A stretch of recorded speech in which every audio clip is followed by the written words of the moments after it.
नमस्कार, आवाज समाचार देख रहे हैं आप और आपके साथ मैं हूं स्मिता रशाल। वक्त हो गया 5 बजे की तमाम अहम और बड़ी खबरों का, जिस पर करेंगे नजर। लेकिन उससे पहले नजर इस वक्त की हेडलाइंस पर। अच्छे ग्लोबल संकेतों से बाजार में जोश। सेंसेक्स निफ्टी 3 हफ्ते की ऊंचाई पर बंद। बीएसई के सभी सेक्टर इंडेक्स में बढ़त। सेंसेक्स 550 और निफ्टी 175 अंक चढ़े।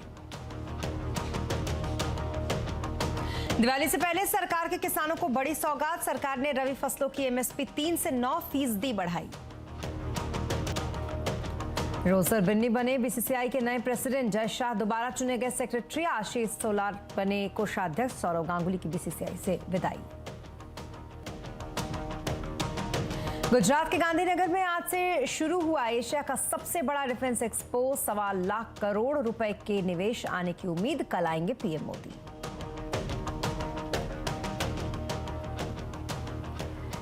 खबरों की शुरुआत बीसीसीआई के नए प्रेसिडेंट से। 1983 वर्ल्ड कप विजेता टीम के सदस्य रोजर बिन्नी अब बीसीसीआई के नए अध्यक्ष होंगे। वो सौरव गांगुली की जगह लेंगे। मुंबई में आज बीसीसीआई की एनुअल जनरल मीटिंग में रोजर बिन्नी को इस पद के लिए निर्विरोध चुना गया। बिन्नी ने उनके अलावा किसी ने नामांकन नहीं भरा था। जय शाह को दूसरी बार सेक्रेटरी चुना गया है बीसीसीआई का। तो वहीं आशीष सोलार को ट्रेजरर और राजीव शुक्ला को वाइस प्रेसिडेंट चुना गया है। बीसीसीआई के एजीएम में महिला आईपीएल को शुरू करने का भी फैसला लिया गया है। और अब बात करेंगे इलेक्शन कमीशन की। दरअसल चुनाव में वोटिंग बढ़ाने के लिए चुनाव आयोग एक अनोखा प्रयोग कर रहा है। गुजरात में विधानसभा चुनाव से पहले 1000 से ज्यादा कॉर्पोरेट्स ने चुनाव आयोग के साथ समझौते पर हस्ताक्षर किए हैं। इस समझौते के मुताबिक कॉर्पोरेट्स इस बात की निगरानी करेंगे कि उनके कर्मचारी चुनाव में अपने मत का इस्तेमाल करें। जो कर्मचारी वोट नहीं डालेंगे उनके नाम कंपनी की वेबसाइट और नोटिस बोर्ड पर लिखे जाएंगे। इस बारे में चुनाव आयोग ने कॉर्पोरेट्स के साथ 233 एमओयूज पर हस्ताक्षर किए हैं। चुनाव आयोग ने जून में केंद्र और राज्य सरकार के विभागों पीएसयूज पर 500 से ज्यादा कर्मचारियों वाले कॉर्पोरेट से यह कहा था कि उन कर्मचारियों की पहचान करने के लिए नोडल अधिकारी नियुक्त करें जो मतदान के दिन छुट्टी तो लेते हैं लेकिन वोटिंग नहीं करते। वोटिंग बढ़ाने के लिए कैसे है चुनाव आयोग का यह प्रयोग? आज आवाज अड्डा में इसी पर करेंगे बड़ी चर्चा शाम 7:57 पर। पहले सरकार के किसानों को बड़ी सौगात सरकार ने दी है। सरकार ने रबी फसलों की एमएसपी 3 से 9% बढ़ा दी है। सबसे ज्यादा एमएसपी मसूर पर 500 रुपए बढ़ाई गई है। सरकार 6 फसलों की एमएसपी तय करती है। Cabinet committee on economic affairs ने आज जो 2022-23 के सीजन के रबी की 6 फसलों के न्यूनतम समर्थन मूल्य यानी एमएसपी निर्धारित किए हैं। गेहूं में 110 रुपये वृद्धि की गई है। 215 रुपये से बढ़ाकर इसको 2125 रुपये किया गया है। जौ को 100 रुपया बढ़ोतरी की गई जो 1635 से बढ़ के 1735 किया गया है। चना में 105 रुपये की वृद्धि हुई जो 5230 से बढ़कर 5335 रुपये अब किया गया है। मसूर में 500 रुपये की वृद्धि की गई है जो 5500 से बढ़ाकर 6000 रुपया किया गया है। और कुसुम में 209 रुपये की वृद्धि की गई है जो 5441 से बढ़ाकर 5650 रुपया किया गया है। जी हाँ, तो एमएसपी में ये वृद्धि और ज्यादा जानकारी के लिए हमारे साथ है लक्ष्मण रॉय। लक्ष्मण, आपने पहले ये खबर दी थी और अब तो इस खबर पे मुहर भी लग गई। देखिए, सरकार ने जो एमएसपी बढ़ाई है उसमें 2 खास बातें हैं। सबसे पहली बात तो ये कि दाल के इंपोर्ट पर निर्भरता कम करने के लिए लगातार दूसरी बार सरकार ने सबसे ज़्यादा एमएसपी दालों की बढ़ाई है और मसूर की एमएसपी यहाँ पे 500 रुपये प्रति क्विंटल बढ़ाई गई है, जबकि सरसों की एमएसपी 400 रुपये प्रति क्विंटल बढ़ाई गई है। इसके अलावा गेहूँ में 110, बार्ली में 100 रुपये प्रति क्विंटल और चना में 105 रुपये प्रति क्विंटल की एमएसपी बढ़ाई गई है और सूर्यमुखी में 209 रुपये प्रति क्विंटल की एमएसपी बढ़ाई गई है। लेकिन इस एमएसपी बढ़ाने के पीछे आप देखें तो एक और खास बात है। वो खास बात यह है कि अगर किसानों की लागत और रिटर्न की बात करें तो सरकार का दावा है कि गेहूं पर जो रिटर्न है वो 100% दिया जा रहा है। लागत यहाँ पे 1065 रुपये प्रति क्विंटल की है और सरकार ने एमएसपी बढ़ाकर कब 2125 रुपये प्रति क्विंटल कर दी है, यानी 100% रिटर्न किसानों को दिया जा रहा है, ऐसा सरकार का दावा है। अगर सरसों की बात करें तो ये रिटर्न 104% है और मसूर में ये रिटर्न करीब 85% का है। तो यानी जितनी लागत है उसके बराबर, उससे उतना ही के बराबर का मुनाफा हो जाए, ये जो सरकार का वादा था उसकी तरफ ये बढ़ते कदम के तौर पर इसको देखा जा सकता है। जी, बहुत शुक्रिया तमाम डिटेल्स के लिए आपका लक्ष्मण जी। और अब बात करेंगे फ्रॉड सिम कार्ड की। वो इसलिए क्योंकि सिम कार्ड से साइबर फ्रॉड करने वालों की अब खैर नहीं होगी। फर्जी दस्तावेजों से सिम कार्ड हासिल करना आसान नहीं रह जाएगा। सरकार इसके लिए डाटा एनालिटिक्स सेंटर बनाने जा रही है, जिसके बाद फ्रॉड सिम कार्ड्स को ट्रैक किया जाएगा। पूरी खबर बताने के लिए हमारे साथ है असीम मनचंदा। असीम, बताएं क्या कुछ है पूरी खबर? जी, सही कहा आपने। देखिए, हर रोज लाखों लोगों को बैंकिंग, इंश्योरेंस, लॉटरी या फिर इलेक्ट्रिसिटी बिल के नाम पर कॉल आते हैं और उसके जरिए उनके साथ फ्रॉड करने की कोशिश जो है वो की जाती है। और खासतौर पे कि ये जो जिन मोबाइल नंबर से कॉल आते हैं, ये फर्जी दस्तावेजों के जरिए जो है वो लिए जाते हैं।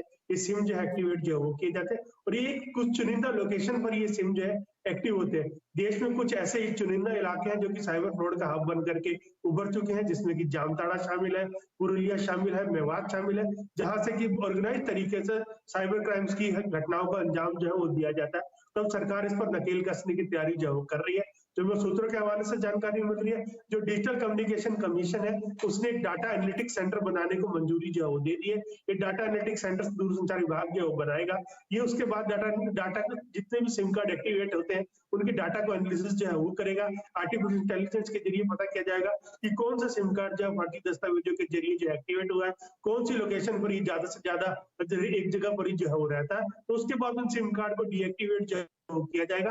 खासतौर पर सरकार ये चाहती है कि जो लोग हैं उनको साइबर फ्रॉड से जो है बचाया जाए, तो इसके लिए सरकार इसकी तैयारी जो कर रही है और डाटा एनालिटिक्स सेंटर को मंजूरी जो है मिल चुकी है। अगले 1 महीने के अंदर ये काम करने की शुरुआत जो है वो भी कर देगा। जी, बहुत शुक्रिया तमाम डिटेल्स के लिए आपका असीम। और अब बात मार्केट की। अच्छे ग्लोबल संकेतों से बाजार का जोश हाई है। सेंसेक्स निफ्टी 3 हफ्ते की ऊंचाई पर बंद हुए। सेंसेक्स 550 पॉइंट चढ़कर 58,961 पर और निफ्टी 175 पॉइंट चढ़कर 17,487 पर बंद हुआ। तो वहीं बीएसई के सभी सेक्टर इंडेक्स में बढ़त ली। मार्केट का हाल समझते हैं सुमित से।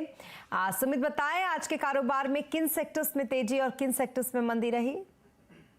देखिए, लगातार तीसरा दिन जबकि भारतीय बाजारों में आज एक खरीदारी का रुझान बनता हुआ दिखाई पड़ा और जो मूड माहौल है वो बेहतर ही है। दिवाली से ठीक पहले भारतीय बाजारों के अंदर खरीदारी का रुख बना हुआ है। 17,500 इंडेक्स पे आज पार हुआ। तो एक एक करके तमाम गेनर्स आपकी स्क्रीन पे होंगे। लगातार दूसरा दिन जबकि एसबीआई 3.5% के आसपास की तेजी दिखा रहा है। अदानी पोर्ट 3%, आयशर मोटर 3% और आईटीसी डे हाई पर क्लोज हुआ। 2.5% की तेजी यहां पर आते हुए दिखाई पड़ी। निफ्टी गिरने वाले शेयरों में एनटीपीसी करीब 1% नीचे, एचडीएफसी फ्लैट, ब्रिटानिया फ्लैट, सन फार्मा फ्लैट। ये फ्लैट टू नेगेटिव टोन पर बंद होते हुए दिखाई पड़े। मिड कैप में आज बीएचईएल शानदार तेजी रही, करीब 8.5% का उछाल। नंबर्स के बाद पॉलीकैप 5% चला, टीवीएस मोटर करीब 5% और इंडियन बैंक 5.5% की तेजी यहां आते हुए दिखाई पड़ी। मिड कैप लूजर्स में आज टाटा एलेक्सी लगातार दूसरा दिन जबकि 7.5% टूटा। नवीन फ्लोरिन 3% नीचे, मैक्स हेल्थ केयर 3% नीचे और मदरसन वायरिंग करीब 2% के आसपास की बिकवाली यहां आते हुए दिखाई पड़ी। एफएनओ में लीड कर रहा था बीएचईएल, पॉलीकैप, टीवीएस मोटर और पीएनबी। एक बढ़िया तेजी आज पीएसयू बैंक्स में थी तो पीएनबी लीड करता हुआ। इसके अलावा आज एफएनओ लूजर्स में रहे मदरसन सुमी करीब 2% नीचे, मदरसन वायरिंग नहीं, मदरसन सुमी के आसपास बिकवाली है। इसके अलावा आरती इंडस्ट्रीज 6% नीचे, नवीन फ्लोरिन 3% नीचे और एसीसी करीब 2%। लगातार दूसरा दिन जबकि एसीसी कल की तेजी के बाद प्रॉफिट टेकिंग थी। इसके अलावा ऑटो में आज लीड कर रहा था TVS, tube investment, Eicher motor, Tata Motors, जहां पे करीब 2 से लेकर 5% तक का मूव आज के सत्र के अंदर बनता हुआ दिखाई पड़ा। तो एक शानदार तेजी मार्केट्स में जो कि कैरी फॉरवर्ड होते हुए दिखाई पड़ी।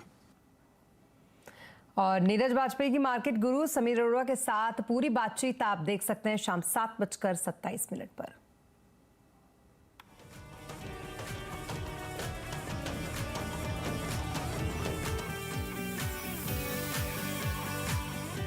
और इनकम टैक्स रिफंड लेना और टैक्स जमा करना और आसान होने वाला है। सूत्रों के मुताबिक ई कॉमर्स वेबसाइट की तर्ज पर टैक्स पेयर्स भी सीधे इनकम टैक्स डिपार्टमेंट के साथ लेन देन कर सकेंगे। इस खबर पर डिटेल लेते हैं आलोक प्रियदर्शी से। आलोक, ये तो आम टैक्स पेयर्स के लिए राहत की खबर है, क्या सिस्टम बना रही है इस पर सरकार? बिल्कुल, देखिए, नए साल से टैक्स पेयर्स को इनकम टैक्स की वेबसाइट पर ट्रांजैक्शन करने में एक नए और बेहतरीन अनुभव का एहसास हो सकता है। CNBC आवाज को सूत्रों से जानकारी मिली है कि अब टैक्स जमा करने में और टैक्स रिफंड हासिल करने में जो डिपॉजिटरी होती है उसकी दखलंदाजी बिल्कुल नहीं होगी। सरकार जो NSDL जो मौजूदा एक नॉन गवर्नमेंट पब्लिक कंपनी है उसकी दखलंदाजी को बिल्कुल खत्म करके सीधे तौर पर ट्रांजैक्शन की व्यवस्था कर सकता है, जिसमें 17 बैंकों के साथ, जिसमें 12 सरकारी और 5 प्राइवेट बैंक हैं, उनके साथ बातचीत की जा रही है। और बिल्कुल जैसे कि ई-कॉमर्स पोर्टल पर जिस तरह के ट्रांजैक्शंस कंज्यूमर करते हैं उसी तरह का ट्रांजैक्शंस इनकम टैक्स डिपार्टमेंट के वेबसाइट पर भी टैक्स पेयर कर सकेंगे। दरअसल अभी जो NSDL है उसके जरिए ही तमाम ट्रांजैक्शन होते हैं और टैक्स रिफंड भी उसी के जरिए आते हैं। इसमें कम से कम 3 दिन का वक्त लगता है कि कोई भी अगर टैक्स पेयर टैक्स डिपॉजिट करता है तो टैक्स जो रसीद होती है उसका नंबर अपने ITR में डालना पड़ता है, या फिर किसी बैंक में जमा करता है तो उसकी रसीद को अपलोड भी करना पड़ता है, और तब जाकर वो डिपॉजिटरी सरकार के एक्सचेकर में जमा करती है पैसे। तो ये पूरी प्रक्रिया जो होती है लगभग 3 दिनों की होती है, और इसी को कट शॉर्ट करने के लिए सरकार सीधे तौर पर बैंकों के साथ और इनकम टैक्स डिपार्टमेंट के साथ सीधे ट्रांजैक्शन करने की व्यवस्था कर रहा है। और ये व्यवस्था 1 जनवरी अगले साल से लागू हो सकती है, जिससे कि इनकम टैक्स पेयर को सीधे तौर पर रिफंड सिर्फ एक क्लिक के बटन पर हासिल हो सकेगा, और टैक्स डिपॉजिट भी सीधे उसके ITR में रिफ्लेक्ट करेगा अगर पेमेंट सक्सेसफुल हो गई है तो। जी, बहुत शुक्रिया तमाम जानकारी के लिए आलोक आपका। और कश्मीर में पंडितों और बाहरी मजदूरों की हत्याएं रुक नहीं रही। अब उत्तर प्रदेश के कानपुर के रहने वाले 2 मजदूरों को शोपिया में ग्रेनेड से मार गिराया गया। बताया जा रहा है कि दोनों मजदूर सो रहे थे, तब उनको निशाना बनाया गया। पुलिस ने 2 आतंकवादियों को पकड़ा है। हमें जानकारी मिल रही है कि इनमें से एक लश्कर के लिए काम करता है।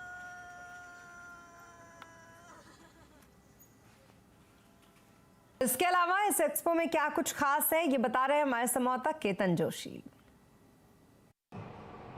आज से गुजरात के गांधीनगर में डिफेंस एक्सपो का आगाज हो गया है। आप मेरे पीछे देख सकते हैं कि भारत की आन बान और शान बढ़ाने वाले कई शस्त्र और अस्त्र यहाँ पर रखे गए हैं।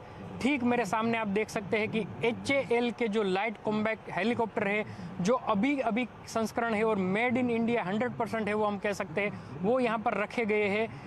और उसके आगे अगर हम देखें तो BEML का भी एक स्टॉल है, जहाँ पर जो रणगाड़ी है, तोप है और रॉकेट लॉन्चर उनके बिल्कुल बगल में है। अगर थोड़ा सा उनसे आगे बढ़े तो L&T डिफेंस का एक बहुत बड़ा यहाँ पर एक्सपो होने जा रहा है। आप देखिए, ये बिल्कुल मेरे सामने एक व्हीकल है जिसमें कोई भी ड्राइवर नहीं होता है, लेकिन विदाउट ड्राइवर ये अगर कोई ऐसी जगह है, मान लो कि कहाँ पर कोई टेररिस्ट आ गए लेकिन वो कंट्रोल में नहीं है, तो इस तरह की व्हीकल वहाँ भेजकर हम टेररिस्ट को कंट्रोल कर सकते हैं। अब तक हम अलग अलग देशों के ऊपर निर्भर थे। यहाँ पर L&T का ही एक रॉकेट लॉन्चर और रडार वहाँ रखा गया है। गोवा शिपयार्ड का एक शिप वहाँ पर खड़ा हुआ है। तो ये पूरा का पूरा जो आप एक्सपो देख रहे हैं वो भारत की शान को बढ़ाने वाला है। करीब 75 देश के प्रतिनिधि मंडल यहाँ पर शामिल हुए हैं और 3000 से भी ज़्यादा विदेशी डेलीगेट्स जो कि डिफेंस के साथ जुड़े हुए हैं वो यहाँ पर मौजूद रहेंगे। 1 लाख स्क्वायर मीटर में ये गांधीनगर में पूरा एक्सपो हो रहा है और गुजरात के 3 शहरों में ये आयोजित होने जा रहा है, गांधीनगर, अहमदाबाद और पोरबंदर। और 5 दिन का, आज से लेकर 22 अक्टूबर का ये जो कार्यक्रम है उनको 12 से 15 लाख लोग विजिट करने वाले हैं। तो अब तक जो भारत की एक पहचान थी कि अगर छोटा सा भी आपको रक्षा साधन चाहिए तो अन्य देशों के ऊपर निर्भर करते थे, लेकिन अब वो दिन दूर नहीं कि भारत न केवल खुद की रक्षा कर पाएगा लेकिन साथ ही साथ अन्य देशों को भी वो अपने हथियार दे पाएगा। यही है आत्मनिर्भर भारत। केतन जोशी, गांधीनगर। और फेस्टिवल के मौके पर अगर आप कार लेने की सोच रहे हैं तो जरूर देखिए आज कंज्यूमर अड्डा में शाम 5:57 पर, जहां हम आपको बताएंगे आपके लिए बेस्ट कार और कारों पर मिल रहे जबरदस्त ऑफर्स के बारे में।